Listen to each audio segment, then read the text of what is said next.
Hi, I'm Dee, owner and creator behind Dee's Purdy Pieces, and this is my industrial sewing machine Hank, also known as the Cowboy CB6900 compound feed cylinder arm.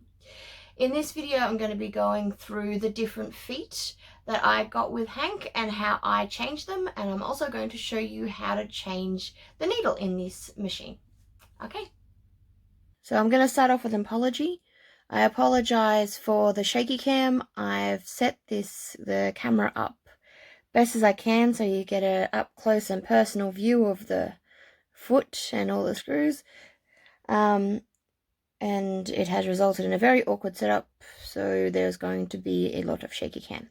Apologies. Okay, so to change the foot, first step is to make sure that your machine is off, or turn your machine off. Okay, my machine's now off. So what you will see here is you'll see that there are three components, three screws to this section here. First screw is the standard screw that you have for your needle. The next one is the screw back here that is used for the center foot. And the next screw is this one here for the second component of the feet. This is the standard foot that I got on my machine. I will take a front photo of it and insert it now.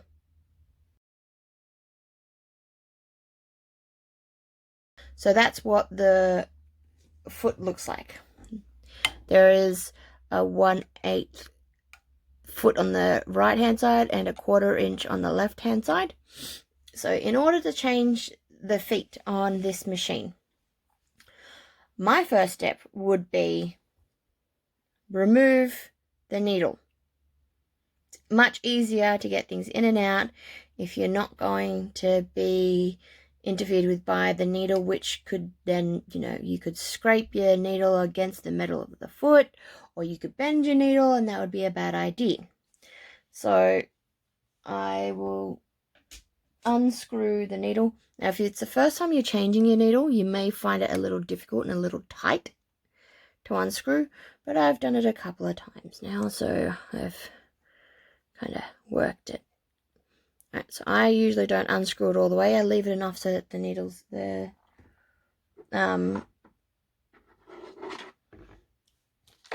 screw is still in there. Now, a pair of flat pliers up the top of the needle, and then that's me lifting my lever. Just pull the needle out, lower it again, then let's pull that needle out. Let's pull it to the side. Okay, now that we removed the needle, I'm just going to tighten that screw up a little bit, just so I don't bump it and knock it out, because that would be bad.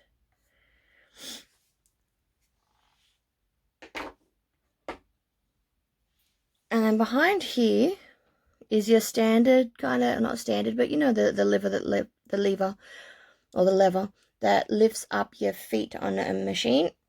This machine has it too. So just lift that up. And then I would take out this back foot component first.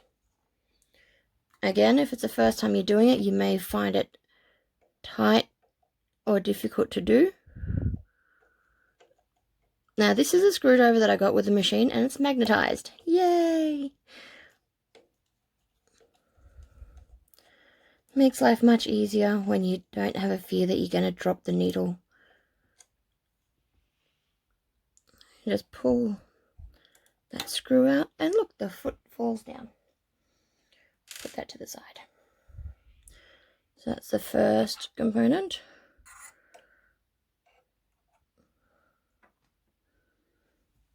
And the second one is this one. This one's a little bit more difficult to get to because the screw is actually at the back here. So let's put that needle to the back and turn to my right. This one's harder to turn because you're at an awkward angle. And there you go. Okay.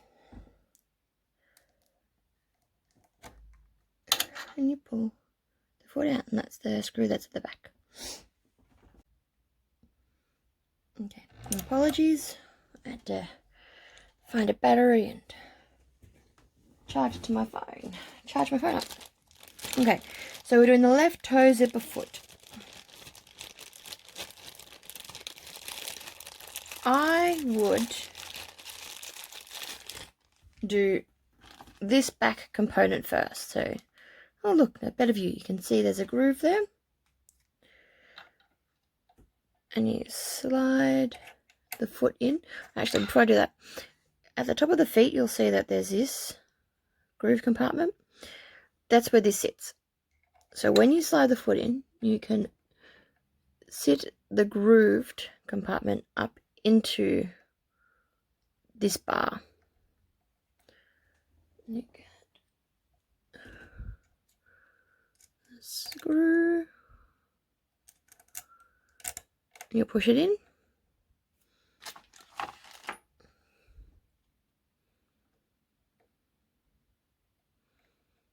Sorry, trying not to move the camera.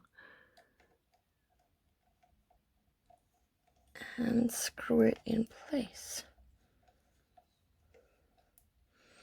So you want it to be in there tight. You don't want to over tighten it. Okay, that's that one.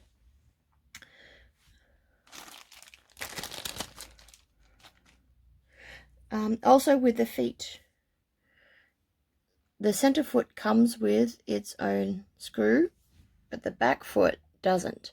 So you need to keep this screw to the side in a handy spot where you will not lose it.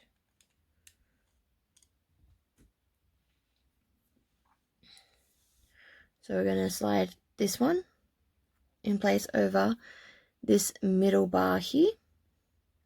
And push it all the way to the top, right there, and try to line it up so that it is in line with this foot. And then screw it in place. Again, it's still a little awkward to screw into place because you're doing it reversed. Oh, I've gone all blurry.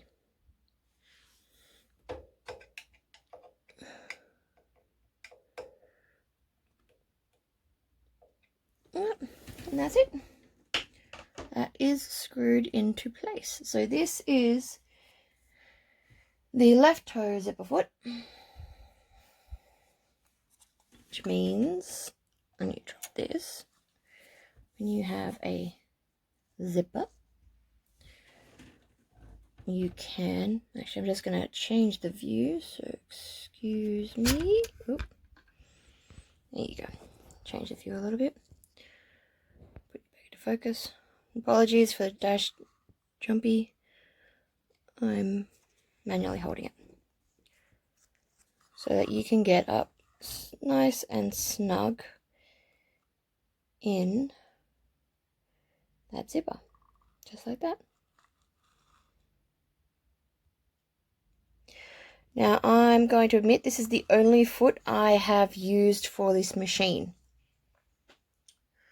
I haven't used any other feet because I have adjusted my sewing style with the standard foot in place so I can install zippers and do edging on it, and I haven't found the need to change to other feet.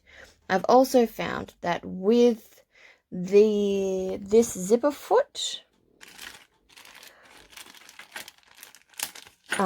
because I work a lot with vinyl,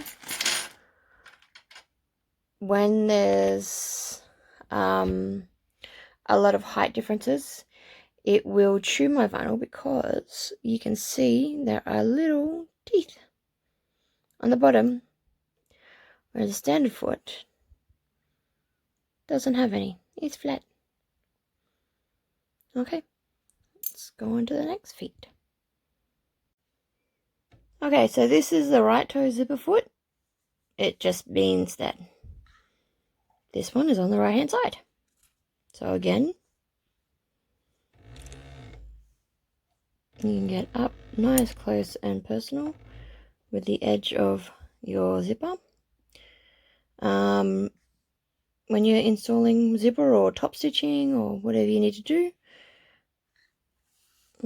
yeah, that's the right foot zipper tape, zipper foot. Okay, so I've just installed the 1/4 inch right edge foot guide. So this may be familiar with quilters, also known as a stitch in the ditch guide. So that's where your needle would go, and 1/4 inch to the right. That is where you would line up either a previous stitch or an edge or anything like that to get that perfect 1/4 inch distance that you need. And so you also see that this is on a little spring here. This allows the foot to, that guide to move up and down as required. Okay. Let's see what the 1/4 inch left foot guide looks like. Mainly I'm curious because the right guide has the arm to work with, whereas left won't have anything. Okay, uno momento. So this is the 1/4 inch left edge guide foot, where you can see the guide here is on the left. Now, as I mentioned before, I was curious to see how this would work because there's no arm for it to sit on. But I'm assuming that they're expecting you to have some fabric or anything here. That you'll see that the guide sits just on the edge of the machine and is able to move on that spring. Sorry for shaky cam. I'm manually holding my camera. Okay, and that's the left one. Okay, so this is the single feed piping foot. I am gonna claim complete ignorance on how this works. I have no idea. I use piping in my bags, but I have never used this foot. I'm going to assume that it's for bigger stuff, more heavy duty, where you need the piping directly, or you're feeding it between 2 pieces of fabric, possibly on raw edge leather, where you don't install it as you would when you're using piping on like general fabric. You'll see that there is a groove down the bottom there, or an arch down the bottom there where I'm assuming the piping itself feeds through. This is an industrial machine for medium to heavy duty usages, so upholstery and leatherwork like saddles. So yeah, I'm guessing that's where this would come into play. So yeah, I'm thinking like 2 pieces of leather and then the piping sitting just outside the edge. Actually, let me just see if I can grab a couple pieces and see. So I realize I don't actually have any piping left, so we are going to use handy dandy zipper tape to substitute as my piping for this demonstration. So I have my pieces of leather, which as you can see are raw edged here. So I'm just sitting in between the 2 pieces of leather. Well, in this case it's 1 piece and I've just folded it over. And I'm sandwiching in between my piping. And I lift up my foot, set it down,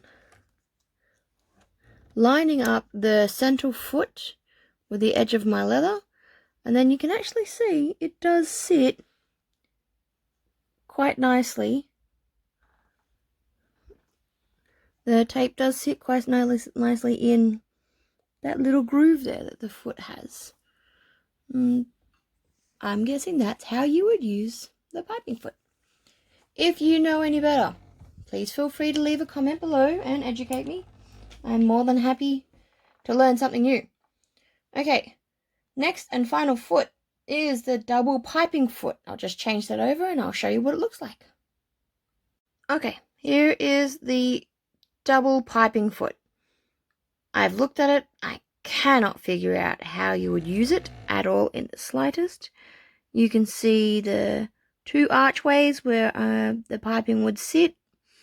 I have no idea when you would use this. I definitely don't use it in bag making, and since this is a bag making channel on this machine, I'm going to skip out on how to use this foot.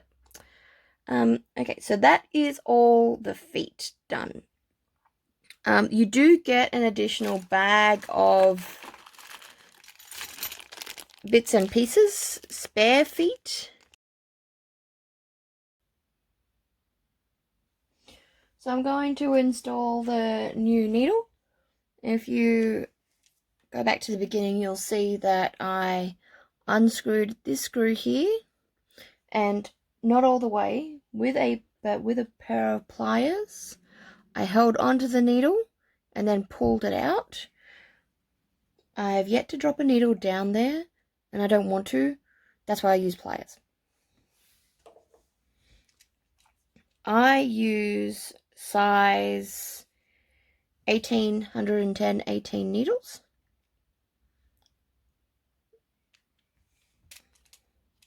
So industrial machines, I can't say all industrial machines. This industrial machine, the needle that it uses, which I believe is a standard needle for industrial machines, doesn't have any flat edge on it. So with your domestic machines, it has a flat edge which guides you on how to, and tells you which way to put the needle in. So this one doesn't.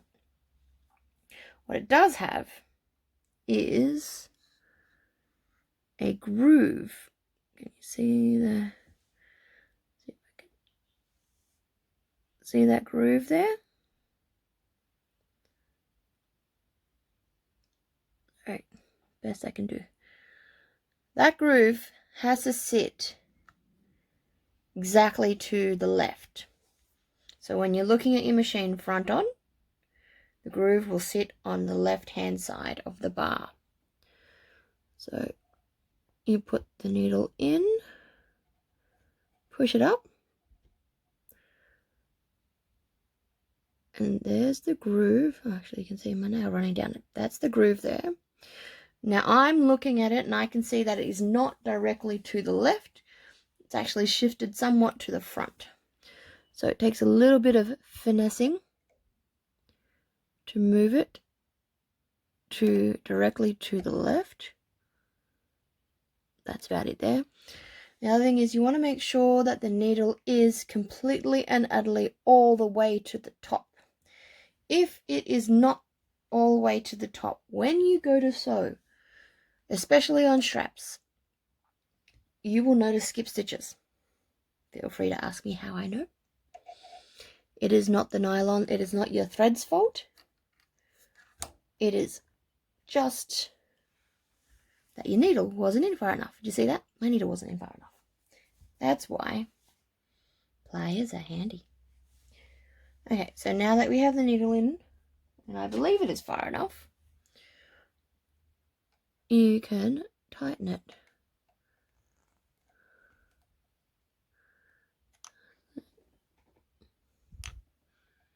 So tighten the needle in place.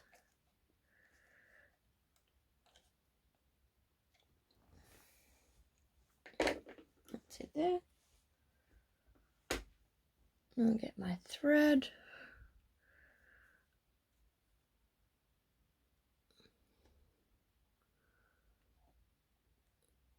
Put it through the guide hole. And thread it through the needle. I do miss my automatic threader on my domestic machine. Hold the thread to the right.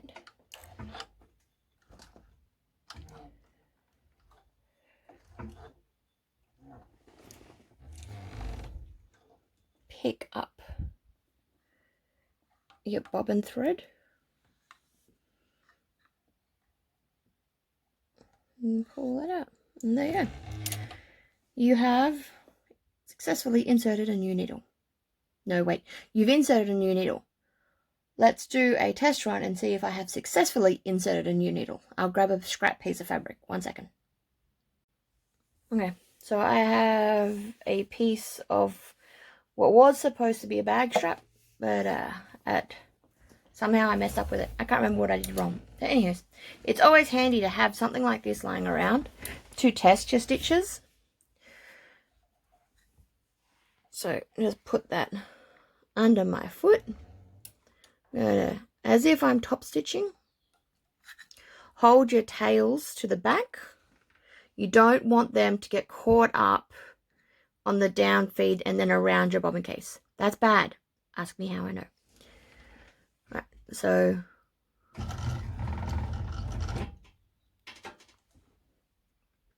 and back stitch. It's always good to have that.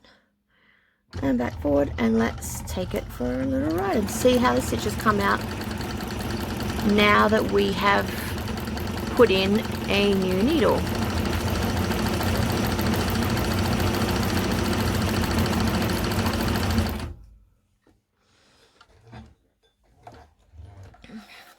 Pull that out, snip, and then you can see no skip stitches. That is a successfully inserted needle. Yay!